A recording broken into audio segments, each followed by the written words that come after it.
பக்கத்து வீட்டில் நான் ஒரு ஹாஸ்பிட்டலில் ஒர்க் பண்ணுறேன். பக்கத்து வீட்டில் வேலை செய்கிற ஒரு தம்பி ஒரு ஆள் வந்திருக்கிறார் ஹாஸ்பிட்டலுக்கு. எனக்கும் அவருக்கும் வேலி சண்டை. ஸ்ரீலங்கா மெடிக்கல் கவுன்சிலில் பதிவு செய்யப்படமாக இருந்தால் I trust that's an independent institution. Doctor Sathiyamoorthy வந்து ஒரு பேஷண்ட்டை கூட்டிக்கொண்டு ரூமில் போட்டு தன் ஆஃபீஸில் நீதானே எனக்கு எதிராக கம்ப்ளைண்ட் எழுதியிருக்கிறாய், நீதானே அற்றுனாண்ட ஆளாண்டால் வடக்கு கிழக்கே அற்றுனாண்ட ஆளான்றது விளங்காட்டி நல்ல எழுதினாக்கள் எல்லாம் ஹாஸ்பிட்டலுக்கு பயப்படினமெண்டா நாங்கள் அதை வந்து சட்டத்தின்படி எனி ஆக்ஷன் எடுத்து we have to think about it.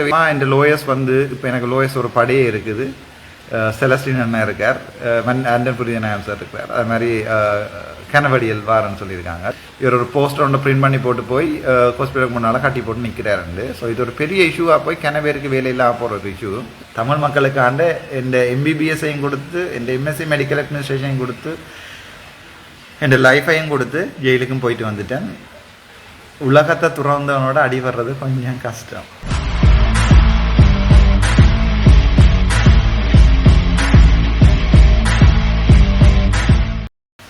Hello, good morning. நான் டாக்டர் அர்ச்சுனா.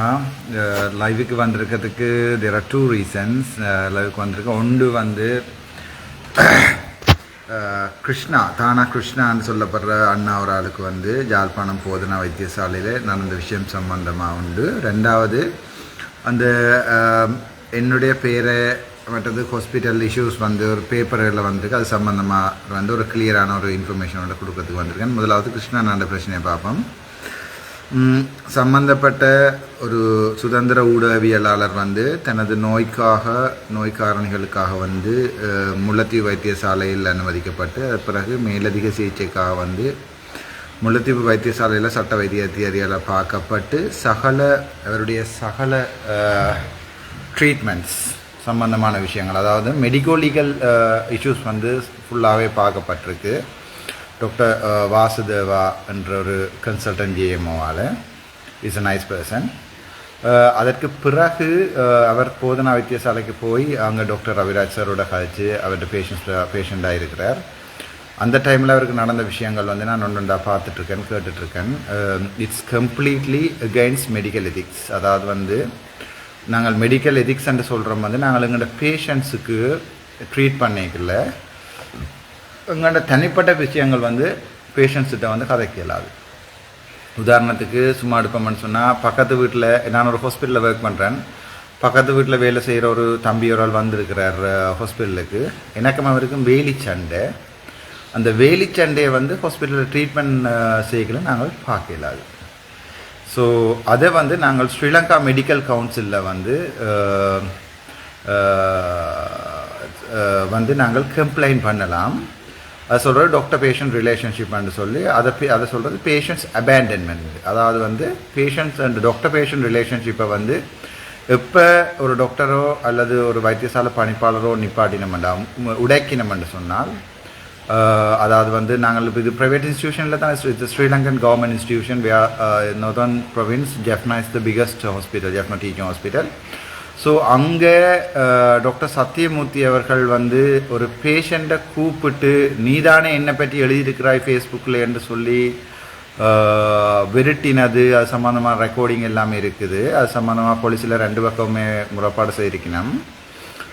அது வந்து ஒரு மெடிக்கல் எத்திக்ஸுக்கு வந்து முரணானது. அது சம்பந்தமான கம்ப்ளைண்ட் வந்து ஸ்ரீலங்கா மெடிக்கல் கவுன்சிலில் பதிவு செய்யப்படமாக இருந்தால் I trust that's an independent institution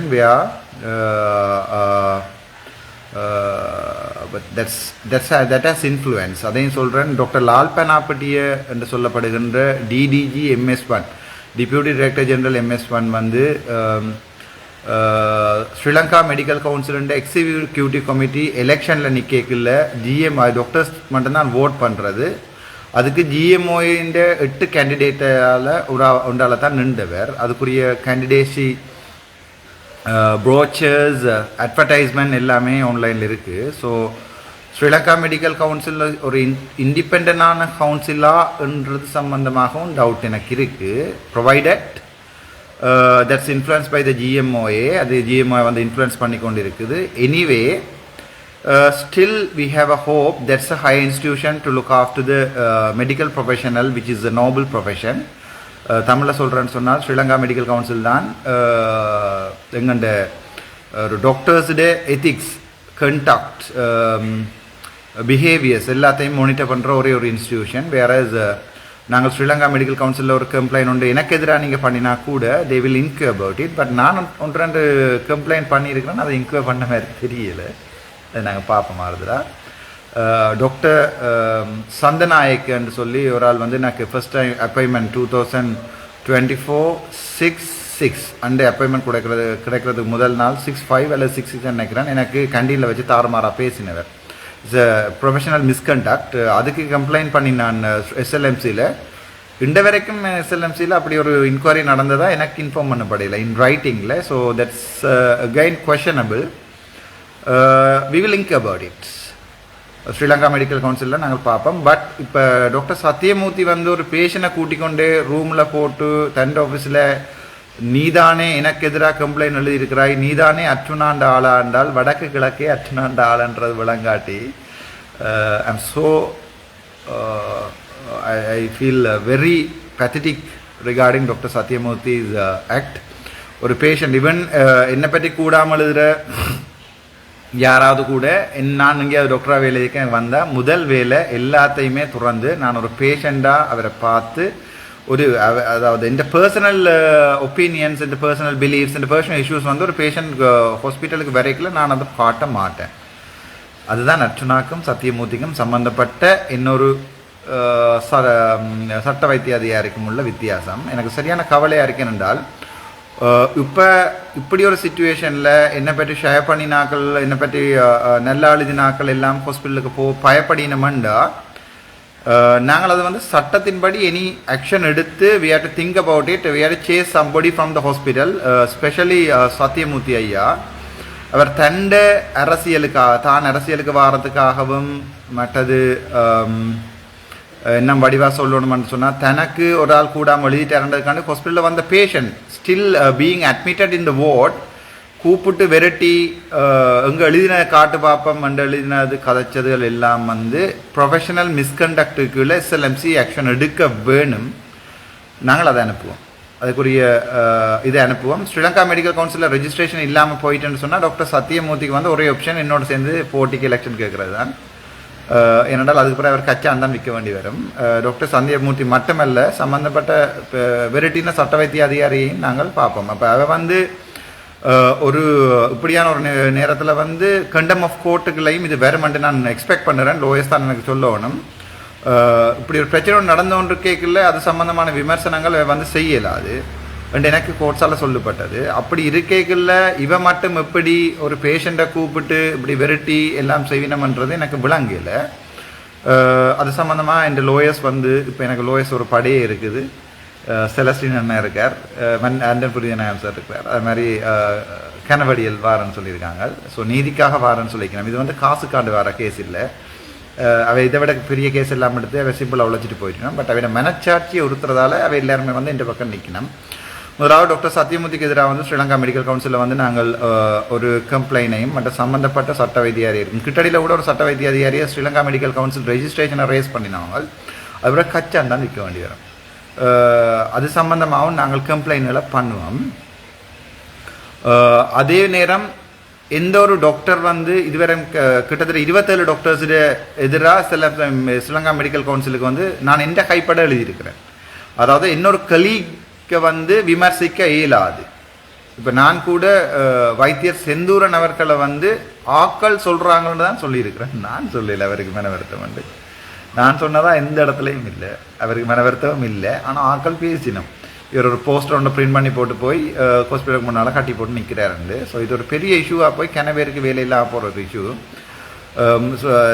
வடமாகாணத்தின் மருத்துவத்துறையை ஆட்டம் காண வைக்கிறது நான் இல்லை. நான் சிவனேன்ற ஓடி ஓடி ஓடி ஓடி ஓடி ஓடி எந்த விடியலையும் தமிழ் மக்களின் விடியலை நோக்கி ஓடிக்கொண்டிருக்கேன்.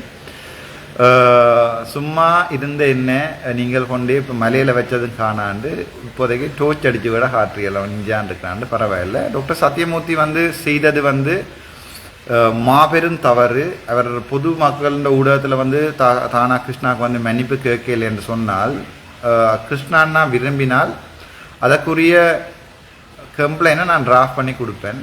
ஏன்னா நான் ஒரு டாக்டர் தானே, எனக்கும் தெரியும் அப்படி கம்ப்ளைண்ட் ட்ராஃப் பண்ணணும்னு.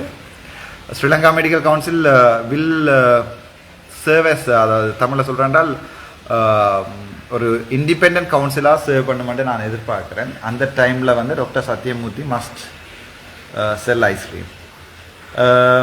ஏனென்றால் அவர் செய்திருக்கிற வந்து சரியான பிள்ளையான விஷயம். அது சம்மந்தப்பட்டு அவர் ரெக்கார்டிங் எல்லாம் வச்சிருக்கிற அதை பெணி மாட்டேல.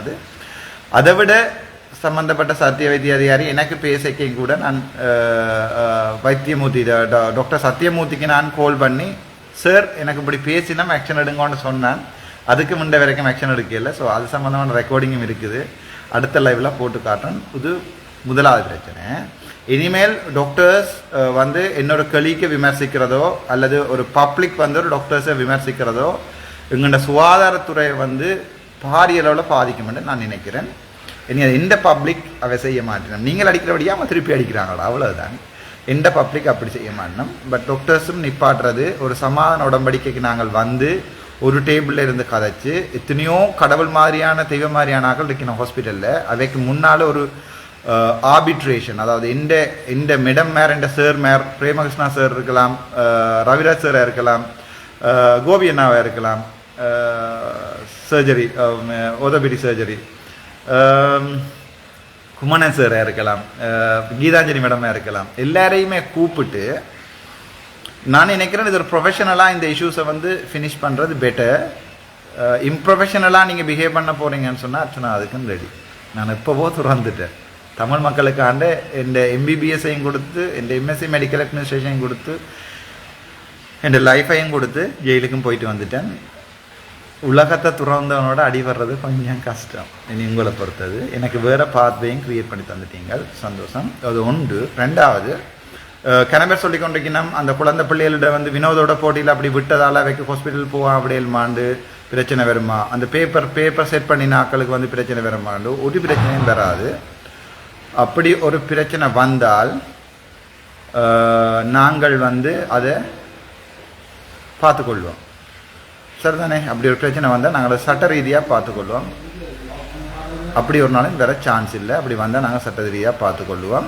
ரெண்டாவது, அப்படி நீங்கள் ஹாஸ்பிட்டலில் இருக்கைக்குள்ள யாராவது உங்களோட ட்ரீட்மெண்ட் சம்மந்தம் இல்லாமல் வேறு ஏதாவது ஒரு டாக்டர் கதப்பினமெண்டா அதை வீடியோ ரெக்கார்ட் பண்ணுற ரைட்ஸ் வந்து உங்களுக்கு இருக்குது. To save yourself. Legal தெரிஞ்சாக்கள் இதில் தயவு செய்து இதில் கமெண்ட் பண்ணுங்க. மெடிக்கலாக எனக்கு தெரியும் they can't do anything. I'm damn sure they can't even utter a single words towards a patient regarding their personal interest. தன்னுடைய பர்சனல் இன்ட்ரெஸ்ட்டுக்கு வந்து ஒருத்தருமே ஒரு பேஷண்ட்ஸோட கதை கேளாது. ஸோ அப்படி கதைச்சா ரெக்கார்ட் பண்ணிக்கொள்ளுங்க. So that's your legal right என்று சொல்லி அவங்களுடைய மேல் நீதிமன்ற நீதிபதி இளஞ்செழியன் ஒரு முறை சொல்லியிருக்கிறார். யாராவது உங்களை அடிக்க வந்தால் கொள்ள வந்தால் அதை ரெக்கார்ட் பண்ணுங்க. அதை விட அஜித் ரோஹனா என்று சொல்லப்படுகின்ற சீனியர் டிஐஜியும் ஒரு வீடியோவில் சொல்லியிருக்கிறார், உங்களை பாதுகாத்துக் கொள்றதுக்கு நீங்கள் ரெக்கார்ட் பண்ணுறதுக்குரிய உரிமை உங்களுக்கு இருக்கான்னு சொல்லி. அது கேமரா ரெக்கார்டிங்கோ ஃபோனோ இன்னமும் ரெக்கார்ட் பண்ணுறதுக்கு உரிமை இருக்கான்னு நினைக்கிறேன். அது லீகல் சம்மந்தமாக ஆக்கள் சொல்லுவினோம். அதால் வந்து பொதுமக்களுக்கு தங்களுடைய கருத்து சுதந்திரம் இருக்குது. அர்ச்சனா மாதிரி தன்னை பிள்ளைய வளர்க்கணுமென்று ஆசைப்படுறவங்களுக்கு கருத்து சுதந்திரம் இருக்குது. அதால் பயப்பட தேவையில்லை. இனி வரும் காலத்தில் எல்லாமே மாறும். நாங்கள் மீன் வேலை போட்டு ரோட்டில் பிடிப்போம்.